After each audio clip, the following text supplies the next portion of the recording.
Bismillahirrahmanirrahim.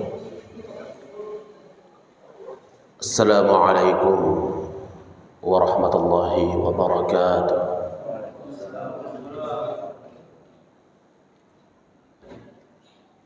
Alhamdulillah, nahmaduhu ta'ala wa nasta'inuhu wa nastaghfiruh wa na'udzu billahi min shururi anfusina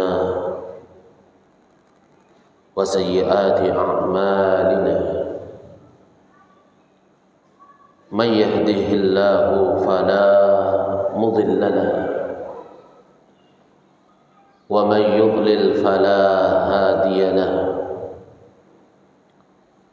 Ashhadu an la ilaha illallah wahdahu la syarika lahu wa ashhadu anna Muhammadan abduhu wa rasuluh.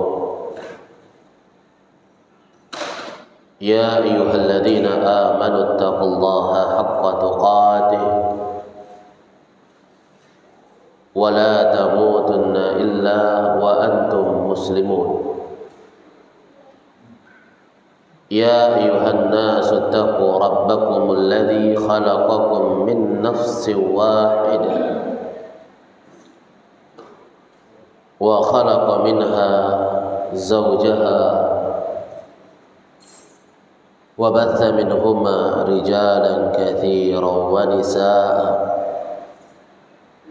Wattaqullaha alladzi tasaaluna bihi wal arham innallaha kana 'alaikum raqiba. Ya ayyuhalladzina amanu taqullaha wa qulu qawlan sadida yuslih lakum a'malakum wa yaghfir lakum dhunubakum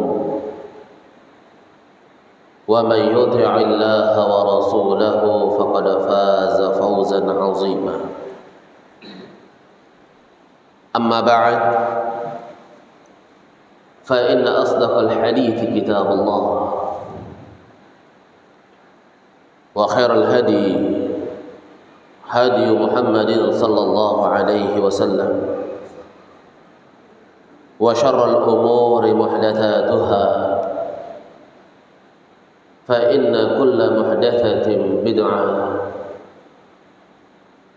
wa kulla bid'atin dhalalah wa kulla dhalalatin finnar. Jamaah maghrib rahimani wa rahimakumullah. Semoga Allah Subhanahu wa taala senantiasa melimpahkan rahmat dan kasih sayangnya untuk kita semuanya. Alhamdulillah, segala puji bagi Allah Subhanahu wa taala yang telah memberikan kita waktu luang yang dengan izinnya kita berkumpul di tempat yang mubarakah ini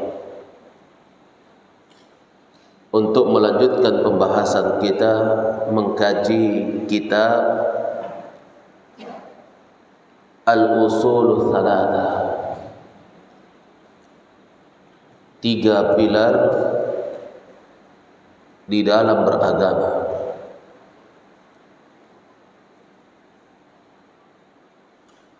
Dalam pendahuluan yang disebutkan oleh penulis, di pendahuluan yang kedua kita telah masuki pada pertemuan sebelumnya. Beliau katakan annahu yajibu alaina ta'allumu thalathi hadhihi al-masail wal 'amalu bihin. Bahwasanya wajib terhadap setiap muslim maupun muslimah untuk mengetahui 3 permasalahan dan beramal dengannya. Yang pertama telah kita sebutkan, yaitu annallaha khalaqana wa razaqana wa lam yatrukna hamala. Bahwa Allah Subhanahu wa taala telah memberi rezeki kita, Allah cipta kita, dan Allah tidak biarkan kita begitu saja. Bal arsala ilaina rasulan, bahkan Allah utus untuk kita seorang rasul. Faman ata'ahu dakhala al-jannah wa man 'asahu dakhala an-nar.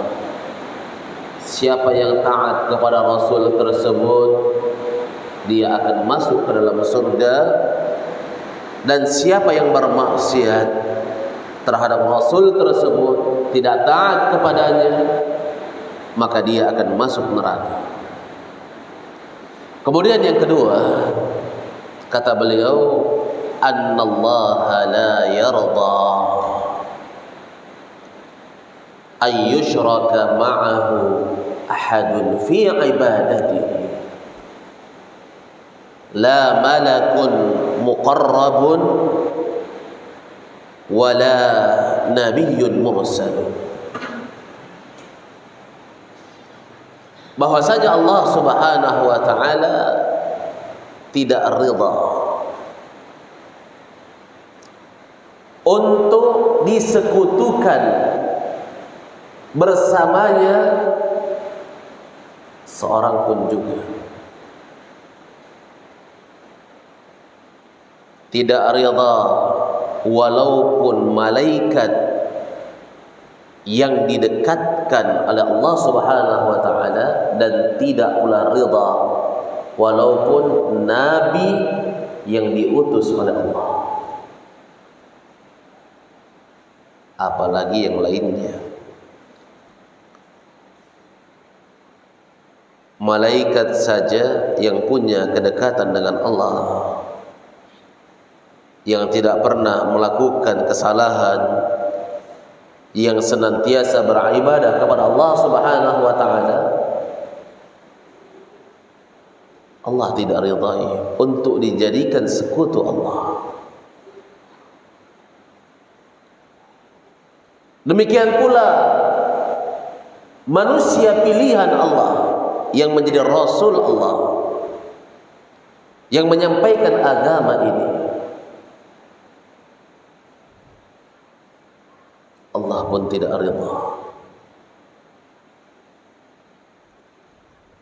Bahkan Rasul yang termulia,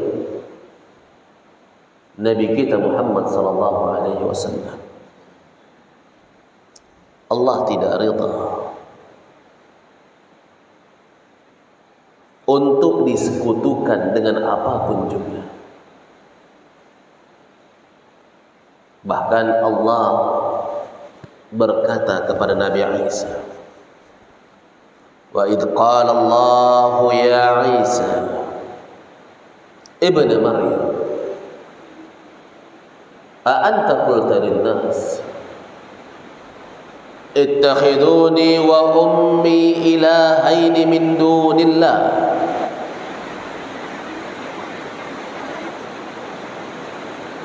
Ingatlah ketika Allah Azza wa Jalla bertanya kepada Nabi Isa alaihi salatu wassalam, wahai Isa, apakah engkau mengatakan kepada manusia, jadikanlah saya dan ibunda saya ilahai, sebagai dua sembahan selain Allah Subhanahu wa taala? Apa jawaban Nabi Isa? Subhana, maha suci engkau ya Allah. Tidak pantas. Ini sebuah perendahan, penghinaan kepada Allah. Maha suci engkau ya Allah Subhanahu wa ta'ala. Dari najisnya ucapan yang seperti ini, in kuntu qultuhu faqad alim, jika saya mengatakannya, sungguh engkau telah ketahui.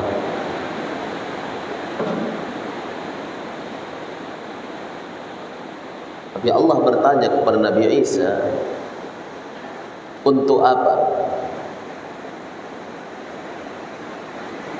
Untuk lebih mempertegas, agar manusia yang lainnya tidak memiliki hujjah sedikit pun juga. Tidak bisa beralasan. Nabi Isa mengatakan, in kuntu qultuhu faqad alimta. Jika saya mengatakan, ya Allah, sungguh engkau telah tahu. Ta'lamu ma fi nafsi wa la a'lamu ma fi nafsik. Engkau ketahui segala yang ada di dalam diriku, dan aku tidak ketahui apa yang ada pada dirimu. Jemaah sekalian yang dimuliakan oleh Allah. Dan Nabi kita Muhammad sallallahu alaihi wasallam, beliau pun bersabda, innama ana abdun,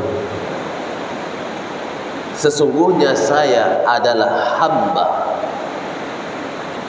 Faqul abdullahi wa rasuluh, katakanlah hamba Allah dan Rasulnya, tidak lebih. Beliau adalah hamba, katakan dia hamba. Apa itu hamba? Hamba punya kewajiban yang sama dengan hamba-hamba yang lainnya, yaitu memperhambakan diri kepada Allah. Hamba itu harus beribadah. Hamba itu harus tunduk dan taat. Hamba itu harus mengerjakan perintah dan menjauhi larangan.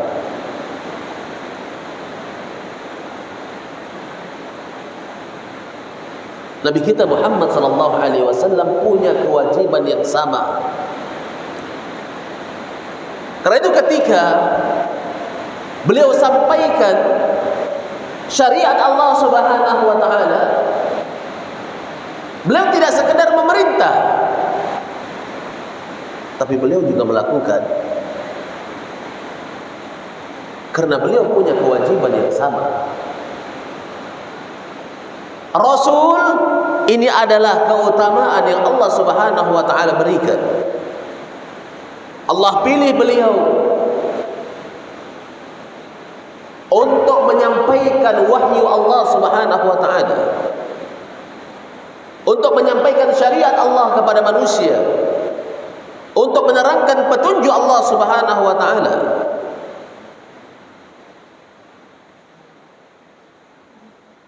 Tapi tidak menjadikan beliau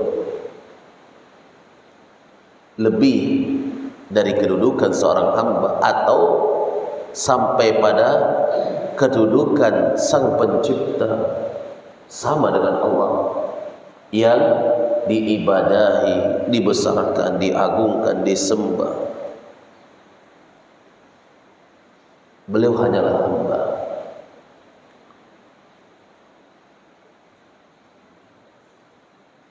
Dan Nabi Muhammad sallallahu alaihi wasallam berdoa, Allahumma la taj'al qabri wathanan yu'bad. Ya Allah, jangan engkau jadikan kuburku sebagai berhala yang disembah.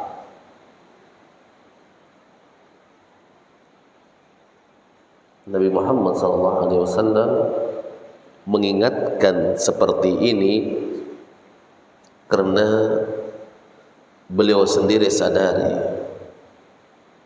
sifat berlebih-lebihan, sifat ghulu pada seorang di dalam cinta, pembesaran, pengagungan itu bisa dimanfaatkan oleh syaitan untuk menjerumuskan seorang hamba kepada penyembahan selain Allah.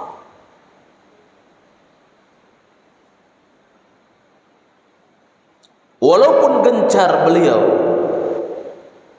mendakwahkan tauhid, menanamkan tauhid kepada manusia, tapi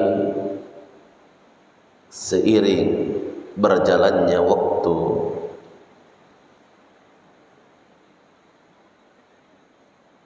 pudar keilmuan, berkurang keimanan, sedikitnya pengetahuan, membuat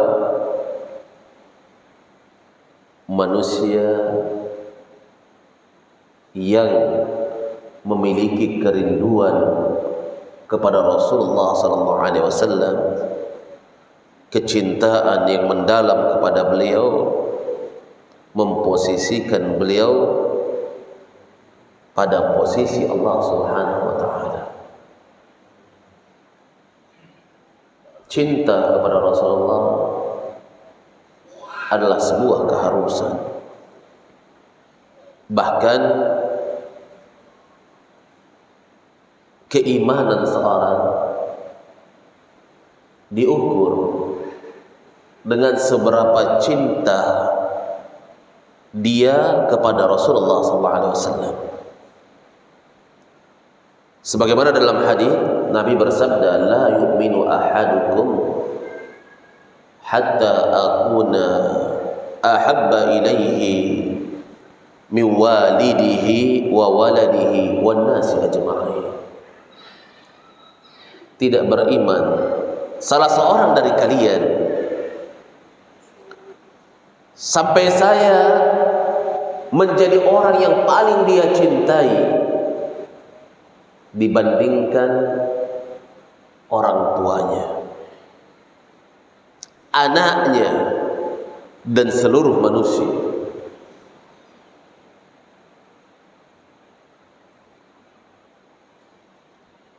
Kita pun memiliki kerinduan itu.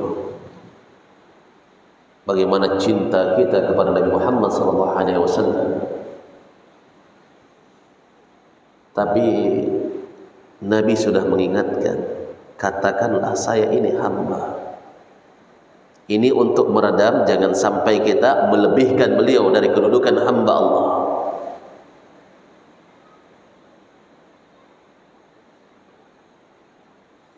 Dan Nabi SAW ketika Ummu Salamah, salah seorang dari istri beliau, bercerita sebuah gereja yang dilihat oleh Ummu Salamah di Habasyah. Ada aswar, patung-patung, lukisan-lukisan di dalamnya. Apa kata Nabi SAW? Ulaika idza matu fihim abdun salih aw rajulun salih banau ala qabrihi masjidan wa sawwara fihi tilka as-suwar ulaika syirarul khalqi 'inda Allah. Mereka itu, kata Nabi SAW, kalau ada orang saleh, hamba Allah yang saleh meninggal, mereka buatkan masjid. Kemudian mereka buatkan patung-patungnya, lukisan-lukisannya. Jadi surah itu kullu ma sawwara bil yad, segala yang dibuat menggunakan tangan. Apakah tangan ini melukis, membentuk makhluk hidup, itu disebut surah, atau dibentuk menggunakan tangan berupa patung atau pahatan, menggunakan tangan dibuat. Itu bahasa Arabnya surah. Kalau surah itu di terjemahan-terjemahan sekarang semua diartikan gambar. Dan gambar itu lafadznya umum. foto itu disebut gambar juga. Iya, lukisan gambar.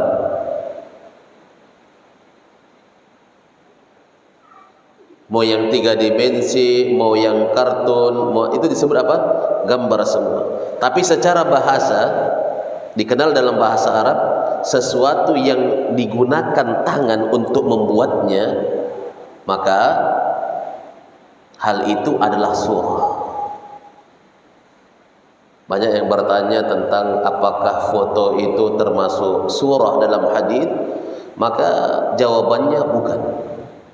Sebagaimana yang disebutkan oleh Syekh Abdullah Bazmul hafizahullah taala, dia itu adalah naqal, pemindahan. Tidak ada yang berubah, tidak ada yang dibuat. Sama ketika orang berdiri diam di depan cermin, apa yang semuanya terlihat nggak ada perubahan, kecuali setelah difoto, diedit. Hidungnya dibikin mancung, warnanya dibikin dirubah menggunakan apa? Tangan untuk merubahnya. Ini buat surah namanya.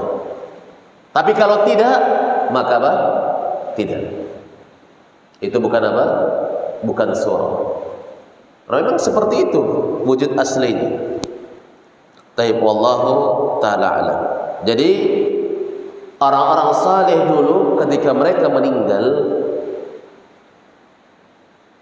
dibuatkan oleh orang-orang patung-patungnya, lukisan-lukisannya. Kemudian dibuatkan masjid di situ. Ini dibuatkan masjid, mungkin dibangunkan masjid atau dilakukan hak-hak masjid padanya. Apa fungsi masjid? Nabi sebutkan, inna hadzal masjid la yasluh fihi minal qadar. Ketika Nabi berkata kepada orang Arab pedalaman bahwa masjid ini tidak pantas untuk dikotori dengan dinajisi, ya, karena orang Arab pedalaman ini kencing di salah satu sudut masjid, enggak pantas untuk dikotori. Innama huwa, sesungguhnya masjid itu li dzikrillah, untuk zikir kepada Allah, wa qiraatul Quran, dan untuk bacaan Al-Quran, wassalat, dan untuk salat. Syekh Muhammad bin Abdul Wahhab dalam kitab Tauhid beliau katakan, apabila seorang menyerahkan hak masjid di kuburan, dia di situ baca Al-Quran, dia di situ berzikir, dia di situ sholat, maka apa? Dia telah menjadikan kuburan itu sebagai masjid. Orang-orang yang seperti ini, kata Nabi, ulaika syirarul khalqi 'indallah. Mereka adalah seburuk-buruk makhluk di sisi Allah Subhanahu wa taala. Kenapa? Karena mereka menjadikan tandingan bagi Allah. Karena itu di sini setelah penulis rahimahullah taala mengatakan Allah tidak ridha untuk disekutukan bersamanya, seorang pun juga tidak ridha walaupun malaikat yang memiliki kedekatan dengan Allah, tidak ridha walaupun nabi yang diutus oleh Allah Subhanahu wa taala dijadikan tandingan bagi Allah, sekutu bagi Allah. Wad dalilu qauluhu ta'ala, dalilnya adalah firman Allah Subhanahu wa taala. Apa dalilnya? Beliau bawakan wa annal masajida lillah fala tad'u ma'allahi ahadan. Bahwasanya masjid-masjid itu milik Allah. Jadi masjid, kalau sudah dia dijadikan masjid, itu bukan milik pribadi. Masjid itu milik Allah Subhanahu wa taala. fala tad'u ma'allahi ahadan, maka jangan kamu beribadah kepada Allah terhadap seorang pun juga bersama Allah Subhanahu wa taala.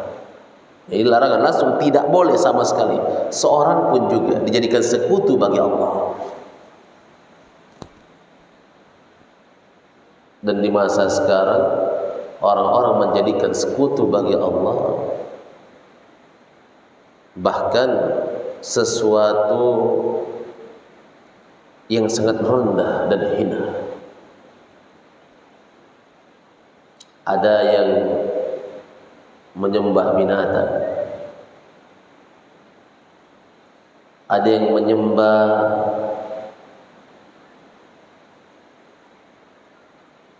kemaluan, ada yang menyembah syaitan. Yang dahulu orang kalau mau menyembah, maka mereka melihat hal yang betul-betul mereka anggap layak, padahal itu pun tidak layak sama sekali. Fala taj'alu lillahi niddan wa huwa khalaqakum. Jangan jadikan tandingan bagi Allah Subhanahu wa taala, karena Allah yang telah menciptamu. Kalau ada yang lain yang bisa mencipta, baru cocok jadi tandingan bagi Allah. Tapi mau mencipta apa?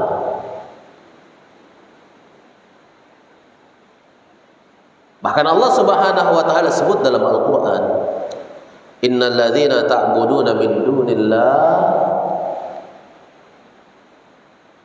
la yakhluqu dzubaba walau ijtama'u lah. Sesungguhnya orang-orang yang mereka sembah selain Allah Subhanahu wa taala, mereka tidak bisa mencipta seekor lalat,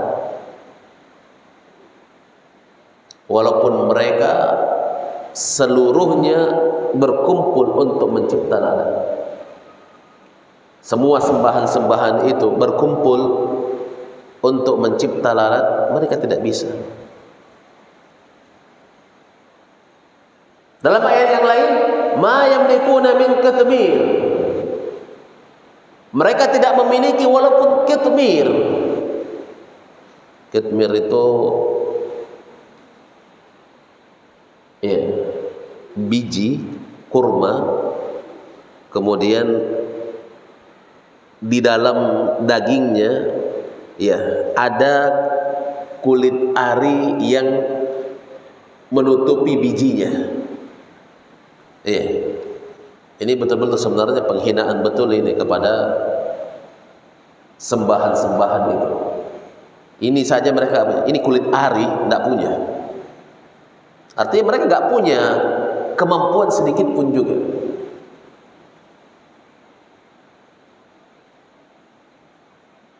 Jamaah sekalian yang dimuliakan oleh Allah Subhanahu wa taala. Kemudian kata beliau ats-tsalitsah, yang ketiga dari perkara yang wajib untuk diketahui, dipelajari oleh setiap muslim maupun muslimah, anna man ata'a ar-rasul wa wahhadahu la yajuzu lahu muwalatu man haddallahi wa rasuluhu walau kana aqraba qaribin. Bahwasanya siapa saja yang mentaati Allah dan Rasulnya dan dia mentauhidkan Allah dan Rasulnya, la yajuzu lahu muwala, tidak boleh baginya untuk berloyalitas dengan saling tolong menolong, bantu membantu, memberikan dukungan, kemudahan, penjagaan terhadap man haddallah, orang-orang yang menentang Allah wa Rasulah dan Rasulnya. Jadi ketika mereka melakukan penentangan kepada Allah, mereka memusuhi Allah dan Rasulnya,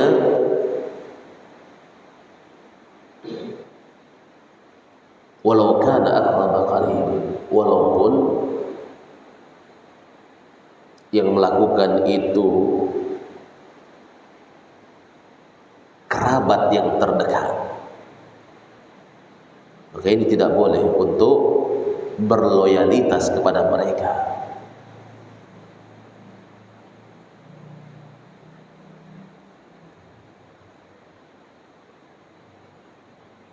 Gotong royong bangun gereja. Oh, ini kan kepala gerejanya bapak saya, jadi saya mau bantu-bantu. Atau juga kalau nanti pas pembangunan masjid, mereka lagi yang bantu kita.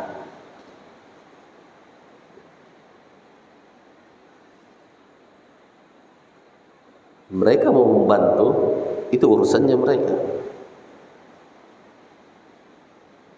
Tapi dalam penentangan kepada Allah dan Rasulnya, itu tidak boleh seorang tolong menolong sedikit pun juga. Walaupun ada hubungan kekerabatan yang sangat dekat, anak dengan bapak, bapak dengan anak, antara saudara satu dengan yang lainnya, dalam penentangan kepada Allah dan Rasulnya itu tidak boleh melakukan loyalitas kepada mereka. Beliau bawakan dalil dalam surah Al-Mujadilah ayat terakhir. Kata beliau, wad dalilu qauluhu ta'ala, dalilnya adalah firman Allah Subhanahu wa ta'ala, la tajidu qauman yu'minuna billahi wal yawmil akhir yuwadduna man haddallah. Kamu tidak akan mendapati orang yang mereka beriman kepada Allah dan hari akhirat, yuwaddu, mereka saling berkasih sayang terhadap orang yang menentang Allah dan Rasulnya. Walau kanu aba'ahum, walaupun yang melakukan penentangan itu adalah bapak-bapak mereka,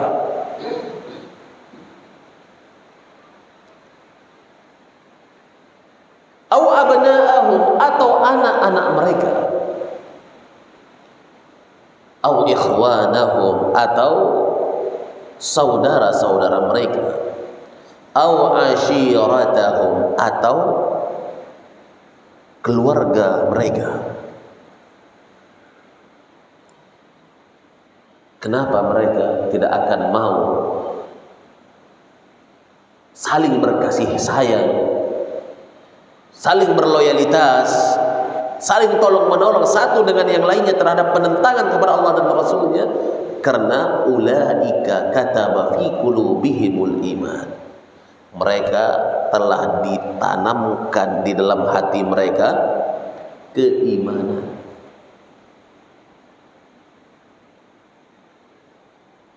Wa ayyadahum bi ruhim min, dan telah dikuatkan pada mereka dengan ruh yang datang dari Allah Subhanahu wa taala.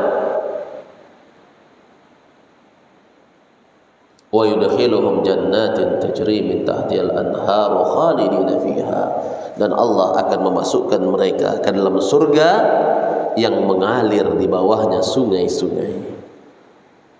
mereka pun kekal di dalamnya. Radhiyallahu anhum wa radu an.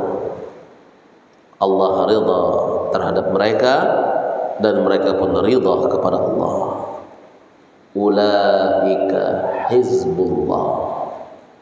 Mereka itu adalah golongan Allah. Ala inna hizballahi humul muflihun. Ketahuilah bahwasanya golongan Allah Subhanahu wa taala merekalah yang beruntung. Coba lihat. Ini ayat biar tidak ditafsirkan, sudah jelas maknanya.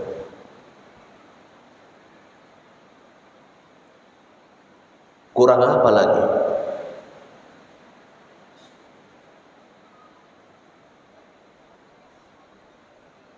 Penentangan kepada Allah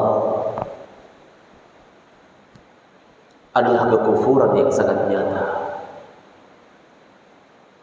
Pengingkaran kepada Allah ini menafikan keimanan. Tolong menolong di dalam penentangan kepada Allah dan Rasulnya, permusuhan kepada Allah dan Rasulnya, ini adalah kerusakan yang sangat besar. Bahkan kalau dia menampakkan keimanan sementara dia menolong musuh-musuh Allah Subhanahu wa taala, itu dikhawatirkan dia tergolong orang-orang munafik. Orang-orang munafik mereka nyatakan keimanan dengan lisannya, tapi di dalam wujud keimanan mereka itu terdapat permusuhan kepada Allah dan Rasulnya. Di dalam medan jihad mereka selalu menggembosi, ayo mundur maki, pulang, tidak bisa ini, kalah kita ini. Ini mereka ini orang-orang munafik, kerjanya seperti itu. Ketika ada yang berjihad dengan gagah berani melawan musuh, mereka cerita, suka cerita-cerita saja. Itu mereka itu cuman mau dibilang, kayak cuman dia saja yang bisa. Kita juga bisa, tapi tidak begitu caranya. Karena mereka mengatakan apa? Sambil jalan menuju peperangan, coba lihat itu sana. Itu perutnya jadi besar. Tapi kalau ketemu musuh paling takut. Ini ucapan-ucapan orang-orang munafik mengatakan apa? Al-Qurra, orang-orang ahli Al-Quran. Iya. Para sahabat Nabi, ya ada di antara para sahabat yang berilmu, yang bermanfaat untuk umat, mereka tidak apa? Tidak pergi perang, disuruh tinggal. Nabi yang menyuruh. Tapi yang tinggal ini justru dikata-katai. Dia bilang penakut, cuman perut besar, iya. Karena orang-orang yang berilmu itu dia cuma duduk, dia tidak banyak kegiatannya, dia cuma mengajarkan ilmu, menyampaikan ilmu kepada manusia. Tapi kalau mereka diberikan kesempatan untuk terjun ke medan jihad, maka ketahuilah mereka adalah orang yang paling mencari mati. Karena mereka orang yang paling paham bagaimana mulianya mati di jalan Allah. Tapi karena mereka tunduk kepada Rasulullah SAW, disuruh tinggal. Karena mereka tahu tidak ada perintah yang lebih harus didengarkan melainkan perintah yang datang dari wahyu Allah Subhanahu wa taala melalui lisan Rasulnya. Nah, ini kita lihat ya di dalam jihad itu ada orang-orang yang memang sengaja disuruh tinggal dari orang-orang yang berilmu, karena kalau andai kata kalah dalam peperangan, ya, orang-orang yang berilmu yang meninggal ini nilainya tidak bisa dihitung dan diperkirakan, dan agama akan runtuh. Siapa yang mau menyampaikan syariat lagi? Ini yang mau dipertimbangkan dengan baik. Jamaah sekalian yang dimuliakan oleh Allah Subhanahu wa taala. Dan orang-orang yang selalu melakukan penentangan kepada Allah dan Rasulnya ini bukanlah orang-orang yang beriman kepada Allah secara hakiki. Perlu diingatkan, perlu disadarkan, perlu ditancapkan keimanan dalam hati mereka. Perlu dipahamkan kepada mereka agama Islam itu seperti apa.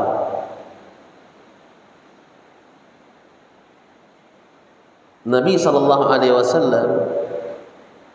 hidup bersama orang-orang kafir di Madinah, orang-orang Yahudi, membuat perjanjian damai dengan mereka, tidak saling menyerang satu dengan yang lainnya, saling memberi hadiah satu dengan yang lainnya. Ini dalam permasalahan keduniaan. Tapi Nabi SAW tidak pernah membiarkan ada dari sahabatnya yang bentuk toleransinya dengan membantu penentangan kepada Allah dan Rasulnya dari sisi keagamaan, yang di dalamnya mereka menyekutukan Allah, membuat tandingan bagi Allah Subhanahu wa taala. Bahkan tempat untuk ibadah itu tidak diperbolehkan.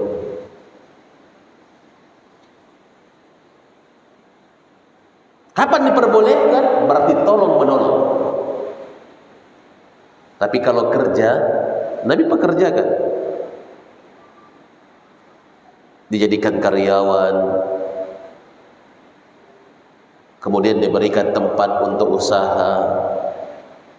Tapi kalau untuk rumah ibadah tidak, karena ini bentuk apa? Kaitannya dengan ibadah, yang mereka di dalam ibadahnya menyekutukan Allah Subhanahu wa taala. Apalagi mau mengucapkan selamat. Bahkan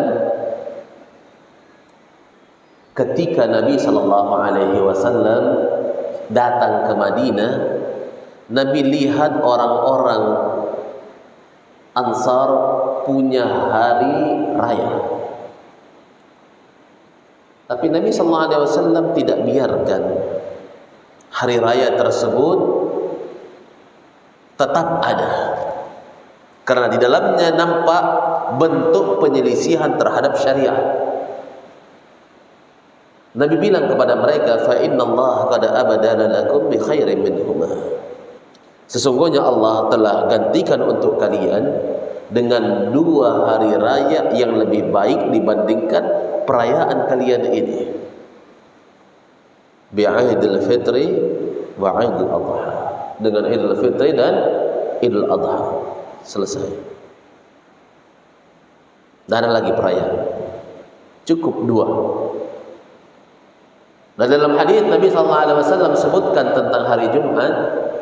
Hari Jumat itu termasuk hari raya.